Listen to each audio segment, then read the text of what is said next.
So if you could describe the film in a short sentence, how would you break it down to someone who doesn't know anything about it? It's the story of a school shooter told from his perspective. So the story that we never get to see. Like we always read in the newspaper about school shootings in America and what they did, and the news' interpretation of why they did it, but this is a documentary made by a guy who's going to go on to do a school shooting. And so we're seeing it totally from his perspective. What made you want to address this kind of topic?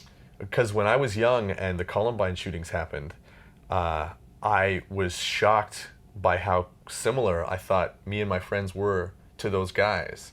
We saw home videos of them and movies of them kind of goofing around, and I couldn't believe how much they were like me and my friends. Really? And that was quite troubling. It was actually very haunting to think, well, what's the difference between me and them? Like, why are they these crazy, evil psychopaths and I'm just a regular kid? And that question really stayed with me.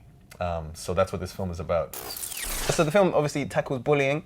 Have you ever been bullied yourself? And what kind of advice would you give to anyone who's kind of going through that scenario themselves? Well, everything in the film comes from our real lives. So all the bullying that happens were things that happened to either me or Owen or Evan.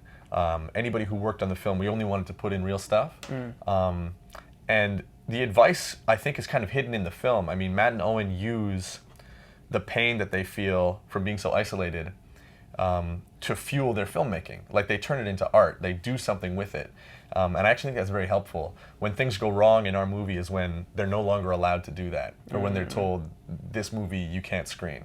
Because they make a movie about how much they're bullied and their teacher says you can't screen this, it's too controversial. What advice would you give to up-and-coming filmmakers? To keep shooting. To keep shooting. Everything that I made when I was in film school, like early, was terrible. But it helped me get to a place where I could be comfortable shooting things and not worrying about it.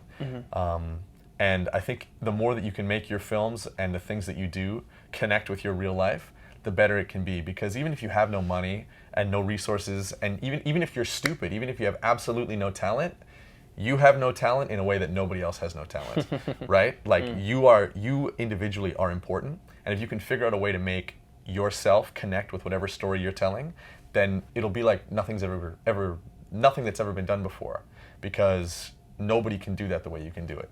Even the most screwed up people can make extremely unique stories. Even if you only do it once, you can do it.